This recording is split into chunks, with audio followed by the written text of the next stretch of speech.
நதி வெள்ளம் காய்ந்து விட்டால் நதி செய்த குற்றம் இல்லை, விதி செய்த குற்றம் அன்றி வேறு யாரம்மா?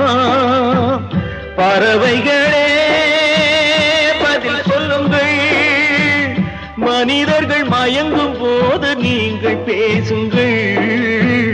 மனதுக்கு மனதை கொஞ்சம் தூது செல்லுங்கள். நல்லவர்க்கெல்லாம்